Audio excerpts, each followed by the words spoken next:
अपने अम्मी और अब्बू से भी ज्यादा उनके बेहद करीब थी। आहिस्ता आहिस्ता मैं बड़ी होती गई और मेरी और मेरे चाचू की दोस्ती भी गहरी होती चली गई।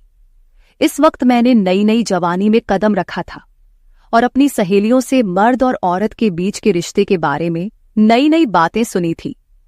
चाचू से दोस्ती इतनी गहरी थी कि मैं अपने चाचू से हर बात शेयर कर लेती थी और मुझे चाचू से बातें करके बहुत ज्यादा सुकून मिलता था।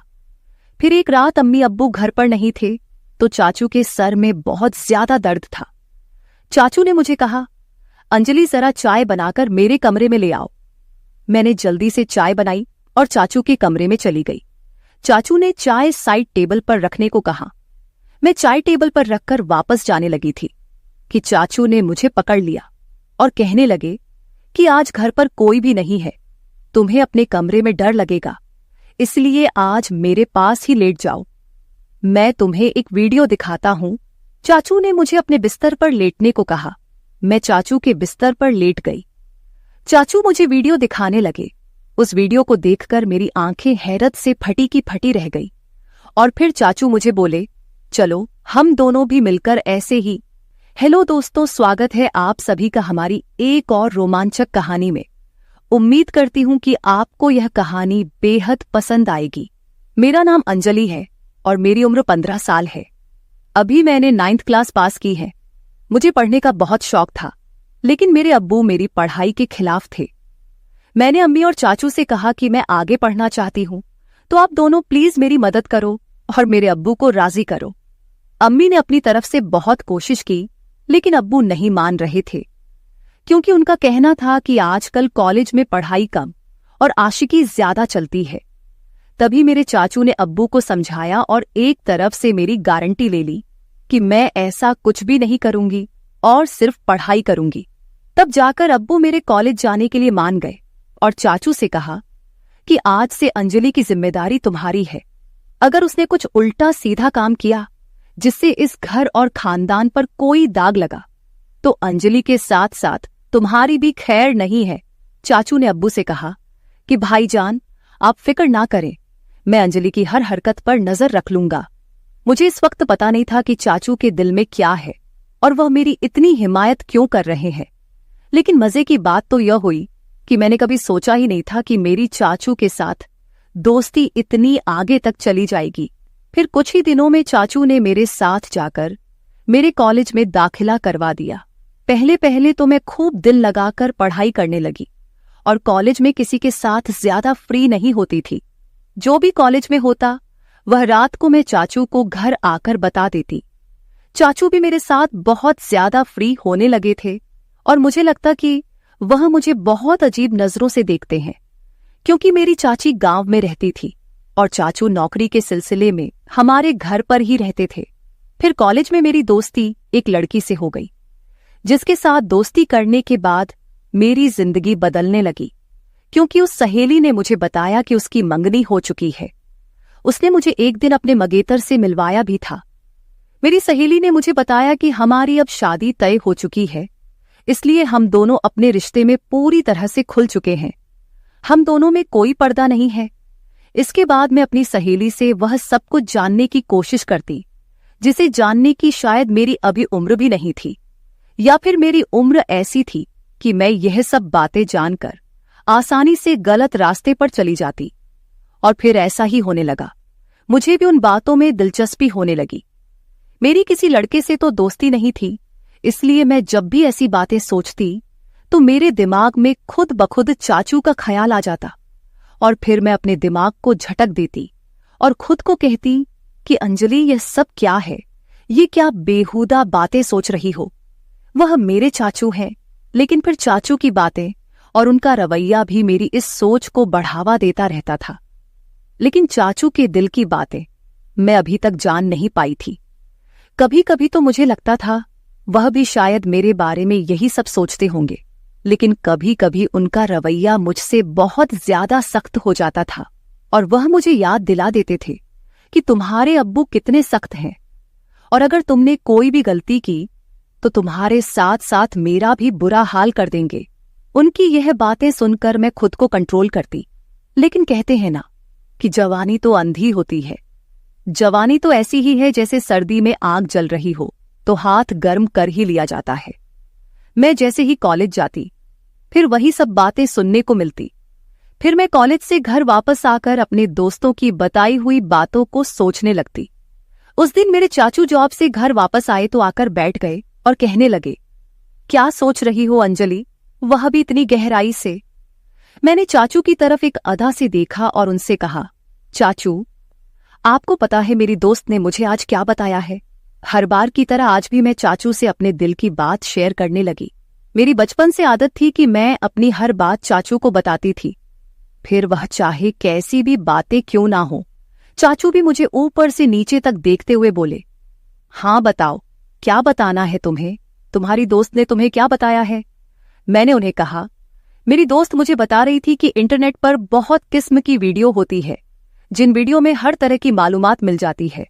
तो मैं ये कह रही थी कि आपके पास भी तो मोबाइल है और साथ में नेट का पैकेज भी लगा हुआ है, आपने भी वो वीडियो देखी होंगी, तो क्यों ना हम दोनों मिलकर वीडियो देखें और एंजॉय करें। मैंने यह बात अपना चेहरा चाचू के नजदीक लाकर सरगोशी वाले अंदाज में कहा। वह फटी फटी आंखों से मेरी तरफ देखने लगे।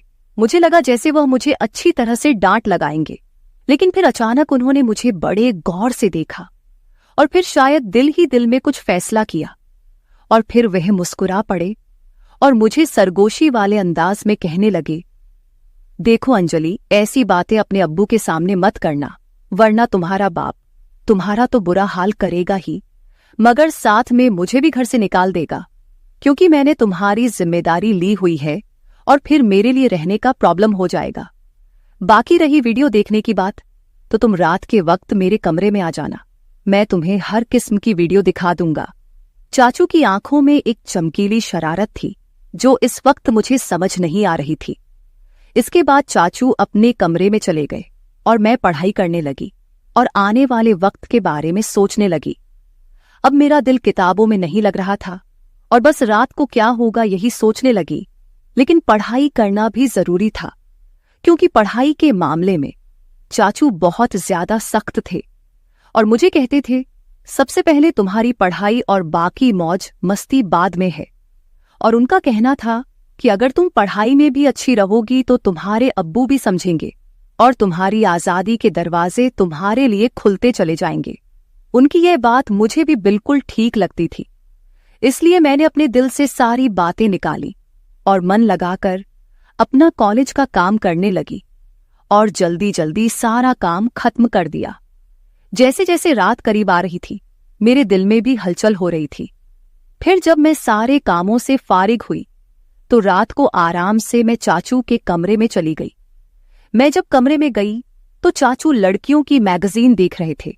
मुझे देखते ही वह मुस्कुराने लगे और उन्होंने वह मैगजीन छुपा दी। सर्दियों का मौसम चल रहा था और दिन ब दिन सर्दी बढ़ती जा रही थी। आज रात तो सर्दी बहुत ज्यादा थी, इसीलिए मैं जाते ही चाचू के बिस्तर में घुसकर चाचू के पास चिपक कर बैठ गई और उनसे कहा, अब मुझे जल्दी से वह वीडियो दिखा दो, नहीं तो फिर अब्बू के आने का टाइम हो जाएगा। फिर चाचू भी बिना टाइम वेस्ट किए मुझे वीडियो दिखाने लगे। वीडियो देखते ही मेरे अंदर से मुझे कुछ बदलाव महसूस होने लगे, लेकिन इत्तेफाक से हमने अभी चंद वीडियो ही देखी थी कि अब्बू हमारे कमरे में आ गए। अब्बू आते ही मुझसे कहने लगे, इतनी रात के वक्त चाचू के कमरे में क्या कर रही हो, चलो अपने कमरे में चली जाओ। अब्बू बहुत ही सख्त मिजाज के थे और मैं उनसे काफी डरती भी थी। तो जैसे ही अब्बू ने सख्त अंदाज में कहा, मैं सब कुछ भूल गई और जल्दी से अपने कमरे में आ गई। मैंने सोचा, जैसे ही अब्बू चाचू के कमरे से निकलकर अपने कमरे में जाएंगे तो फिर से मैं चाचू के कमरे में चली जाऊंगी। लेकिन इस रात अब्बू को चाचू से शायद कोई जरूरी काम था, इसलिए अब्बू काफी टाइम तक उनके कमरे में बैठे रहे और इंतजार करते करते मुझे पता ही नहीं चला कि कब नींद आ गई और पता नहीं अब्बू चाचू के कमरे से कब गए। दूसरे दिन कॉलेज से लौटने के बाद मैं बेसब्री से रात का इंतजार करने लगी, क्योंकि मैंने कुछ वीडियो जो देख ली थी, जैसे तैसे करके मैं खुद पर काबू करने लगी और जब टाइम हुआ तो चाचू के कमरे में वीडियो देखने के लिए चली गई। मगर चाचू ने कहा, अभी मैं अपने ऑफिस का काम निपटा रहा हूं, ऐसा करो तुम थोड़ी देर बाद मेरे कमरे में आ जाना, मैं तुमको वीडियो दिखा दूंगा। मैं तो सुबह से ही वीडियो देखने के लिए बेताब हो रही थी, तो चाचू पर थोड़ा गुस्सा करके बैठ गई। मेरे मोबाइल में नेट का पैकेज लगा हुआ था। तभी मेरे मोबाइल पर किसी नए नंबर से मैसेज आया। उसकी भेजी हुई तस्वीर देखकर मेरी आंखें फटी की फटी रह गई। मैं अभी तक उस तस्वीर को देख ही रही थी कि उस आदमी के मैसेज आने लगे। वह काफी रोमांटिक अंदाज में चैट कर रहा था। मैं तो पहले ही बेताब थी, तो मैं भी उसी अंदाज में जवाब देने लगी। फिर मुझे ख्याल आया कि यह बात मुझे चाचू को बतानी चाहिए। मैं फौरन चाचू के कमरे में आई, लेकिन उनके कमरे का दरवाजा बंद था। तब मैं अपने कमरे में वापस आ गई और उस अनजान लड़के से वैसे ही बातें करने लगी। मैं मोबाइल पर उस वक्त मैसेज पर बात कर रही थी जब मैंने उससे कहा कि मैं तुमको देखना चाहती हूं और उसको वीडियो कॉल पर बात करने को कहा, लेकिन उस लड़के ने मना कर दिया। उस टाइम मैं अपने कमरे से बाहर निकली तो मेरी नजर चाचू पर पड़ी। वह इस वक्त अपने कमरे से निकलकर सीढ़ियां चढ़ते हुए छत पर जा रहे थे और उनके हाथ में मोबाइल था। मुझे हैरत हुई कि वे रात के इस वक्त छत पर क्यों जा रहे हैं। रात के 12 बज रहे थे, मुझे नींद भी नहीं आ रही थी, लेकिन मेरे दिमाग में यह शक आ गया था कि कहीं चाचू ही तो मुझे नए नंबर से मैसेज तो नहीं कर रहे हैं। खैर, मैं यही बातें सोचते सोचते अपने चाचू के ख्यालात में पता नहीं कब नींद की वादियों में खो गई और एक ख्वाब देखा जिसमें चाचू मेरे साथ थे और बोल रहे थे किसी काम को करने के लिए। तभी मेरी आंख खुल गई। सुबह मैंने देखा चाचू का मूड बहुत अच्छा था। वह मेरे साथ बहुत हंस हंस कर बातें कर रहे थे। इससे पहले मैं अपने कॉलेज पैदल जाया करती थी, लेकिन उस दिन चाचू ने कहा आज मैं तुम्हें अपनी बाइक पर कॉलेज के लिए लेकर जाऊंगा, तो मैं भी उनके साथ चल पड़ी। जैसे ही कॉलेज खत्म हुआ और गेट से बाहर निकली तो चाचू मेरा पहले से ही इंतजार कर रहे थे। मैं आज बहुत ज्यादा उदास थी क्योंकि मेरी दोस्त मुझसे नाराज थी, क्योंकि हम दोनों के दरमियान लड़ाई हो गई थी। चाचू ने रास्ते में मेरी उदासी की वजह पूछी तो मैंने उन्हें बताया कि मेरी सहेली से लड़ाई हो गई है और मेरा मूड बहुत ज्यादा खराब है। तो चाचू ने कहा चलो तुम्हारा मूड ठीक करता हूं, और चाचू ने बाइक एक बिरयानी की शॉप पर रोक दी। उन्हें पता था कि मुझे बिरयानी बहुत पसंद है। फिर हम दोनों ने वहां बैठकर बिरयानी खाई और कोल्ड ड्रिंक भी पी। चाचू वहां भी मुझसे हंसी मजाक कर रहे थे। इसके बाद मैं चाचू के साथ घर वापस आ गई। उस दिन अम्मी अब्बू घर पर मौजूद नहीं थे, शायद किसी रिश्तेदार की शादी में गए हुए थे। तो चाचू मुझसे पूछने लगे कि तुमने मुझसे दोबारा से वह वीडियो देखने को क्यों नहीं कहा। तो मैंने उन्हें बताया कि मैंने तो पहले से ही देख ली है। चाचू एकदम से चौंक कर मेरी तरफ देखने लगे और बोले वो कैसे देखी, तुम्हारे पास तो सिर्फ सिंपल पैकेज होता है। उन्होंने सख्त अंदाज में पूछा था। मैंने उन्हें बताया कि मेरा एक नया दोस्त बना है, उसने भेजी थी। मैं रात को आपको बताने के लिए आई थी मगर आप सो रहे थे। जब चाचू ने यह सुना तो गहरी सोच में डूब गए। वह बोले तुम अभी जाओ और अपने कपड़े चेंज करके आ जाओ। मैं अपने कमरे में चली गई। जब मैं वापस आई तो देखा कि चाचू मेरे मोबाइल पर कुछ तलाश कर रहे थे। मुझे अपनी तरफ बढ़ता हुआ देखकर चाचू ने मेरा मोबाइल टेबल पर रख दिया और फिर हम दोनों ने एक साथ मिलकर खाना खाया। मैं खाना खाते वक्त चाचू की तरफ देखती तो मुझे लगता कि चाचू मुझे अजीब निगाहों से देख रहे हैं। मुझे ऐसा लग रहा था कि वह मुझसे कुछ कहने की कोशिश कर रहे हैं, मगर वह कह नहीं पा रहे थे। मैं दिल ही दिल में सोचने लगी चाचू अब कह भी दो ना, मैं आपको मना नहीं करूंगी। फिर मेरी नजर चाचू के चेहरे से हटकर अपने मोबाइल पर पड़ी, क्योंकि मैं आज भी उस अनजान लड़के के मैसेज का इंतजार कर रही थी। उसने अभी तक मुझे मैसेज नहीं किया था और चाचू भी फिलहाल कुछ कहने को चाह रहे थे। तभी मैंने मोबाइल उठा लिया और खुद ही उस नंबर पर मैसेज करने लगी, मगर मेरे चाचू ने मेरे हाथ से मोबाइल छीन लिया। मुझे लगा शायद उन्हें जलन हो रही है। तभी चाचू ने कहा अंजलि, खाना खाते वक्त मोबाइल इस्तेमाल करना बिल्कुल भी अच्छी बात नहीं है, इसलिए मोबाइल मुझे दे दो। उन्होंने यह कहते हुए मेरा मोबाइल अपने पास ही रख लिया। मैंने जल्दी जल्दी खाना खत्म किया और चाचू से कहा अब तो मेरा मोबाइल मुझे वापस कर दो। तब उन्होंने कहा दे दूंगा, अभी तुम ऐसा करो कि बर्तन समेटकर मेरे कमरे में आ जाओ। मैं तो खुश हो गई कि शायद जलन में आकर आज चाचू मेरी ख्वाहिश को पूरा जरूर करेंगे। मैंने ऐसा ही किया। जल्दी जल्दी बर्तन समेटे, फिर कॉलेज का काम भी खत्म किया और रात के 11 बज रहे थे जब मैं चाचू के कमरे में आई और उनसे कहने लगी, अब तो मुझे मेरा मोबाइल दे दो, मुझे उस दोस्त से बात करनी है। चाचू ने कहा, मेरे सर में बहुत ज्यादा दर्द हो रहा है, जाओ पहले मेरे लिए अच्छी सी चाय बनाकर लाओ। मैं चाय बनाने चली गई। कुछ देर बाद मैं चाय बनाकर कमरे में आई और चाय टेबल पर रख दी और मुड़कर जाने ही लगी। तभी चाचू ने मुझे बाजू से पकड़ लिया और बोले, आज घर में कोई भी नहीं है, तुम्हें अकेले सोने में डर लगेगा, आज रात तुम मेरे कमरे में ही रुक जाओ। मैं खामोश निगाहों से उनकी तरफ देखने लगी, क्योंकि आज रात मुझे उस लड़के से वीडियो कॉल पर बात करनी थी। मैंने जानबूझकर चाचू को वापस जाने के लिए यह बात कह दी कि मैं अपने कमरे में जाऊंगी और अपना बाजू उनसे छुड़ाकर कमरे से बाहर जाने लगी।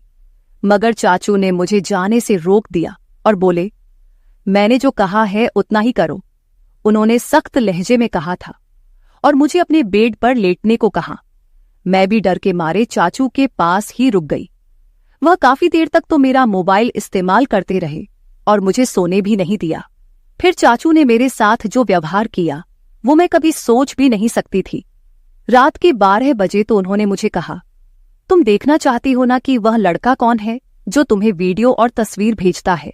चाचू की बात सुनकर मैं बहुत ज्यादा खुश हो गई और बोला, हाँ मैं देखना चाहती हूँ। चाचू ने मेरा मोबाइल मेरे हाथ में थमा दिया और कहा, देखो इसको। उसकी तस्वीर देखकर मेरे होश उड़ गए, क्योंकि वो लड़का मेरी दोस्त का मंगेतर था। मैं फटी फटी हुई आंखों से चाचू की तरफ देखने लगी। मेरी आंखों से आंसू निकल पड़े थे। फिर चाचू बताने लगे कि तुमने जब मुझे इस लड़के के बारे में बताया तो मैं समझ गया था कि जरूर कोई तुम्हें बेवकूफ बना रहा है। तभी मैंने तुम्हारे मोबाइल से अंजलि बनकर इस लड़के से बात करना शुरू कर दिया। वह तुम्हारी तस्वीर बनाकर सोशल मीडिया पर डालने वाला था। अगर मैं उसे ना डराता तुम बर्बाद हो जाती और खानदान की इज्जत खराब हो जाती, और तुम्हारे अब्बू तुम्हारा और मेरा जो हश्र करते वह अलग। अंजलि बेटी, तुम्हारी यह उम्र कुछ अच्छा सीखने की है। ऐसी बुराई वाली बातों से, उन कामों से खुद को बचाकर रखो। तुम जब मुझसे ऐसी बातें करती थी तब मैं उन बातों को तुम्हारा बचपन और मजाक समझकर टाल देता था, मगर फिर मुझे एहसास हुआ कि मुझे टालने की बजाय तुम्हें किसी तरह से समझाना चाहिए। तभी मैंने तुम्हें सख्ती से समझाने के बजाय तुमसे दोस्ती बढ़ाई। अगर उस वक्त मैं तुमको सख्त अल्फाजों में समझाने की कोशिश करता तो शायद तुम समझने के बजाय नाराज हो जाती। फिर तुम मुझसे बातें शेयर ना करती और मुझसे दूर होकर दूसरे लोगों के जाल में फंस जाती। चाचू की बात सुनकर मैं फूट फूट कर रोने लगी। उन्होंने मुझे दिलासा देकर खामोश करवाया और समझाया कि मैं कॉलेज में ऐसी लड़कियों से दोस्ती करूं जो पढ़ाई में तेज हो, ना कि बुरे कामों में।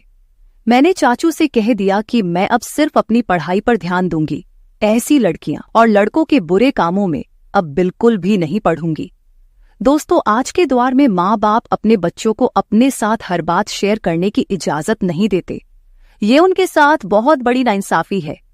बच्चों को अच्छे और बुरे काम की तमीज सीखनी चाहिए और स्कूल या कॉलेज में किसी भी तरह की कोई भी हरकत हो तो अपने माँ बाप के साथ शेयर करनी चाहिए, ताकि फ्यूचर में आने वाली मुश्किलों से बचा जा सके।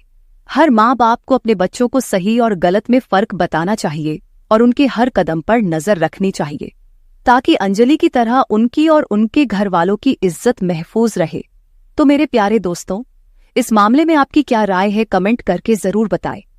अगर आप ऐसी ही और भी इंटरेस्टिंग और रोमांटिक कहानियां सुनना चाहते हो तो चैनल को सब्सक्राइब जरूर कर ले और बेल आइकन ऑन कर ले, ताकि आपको मेरी आने वाली नई वीडियो की सूचना तुरंत मिल सके। कल मिलेंगे एक और नई कहानी के साथ।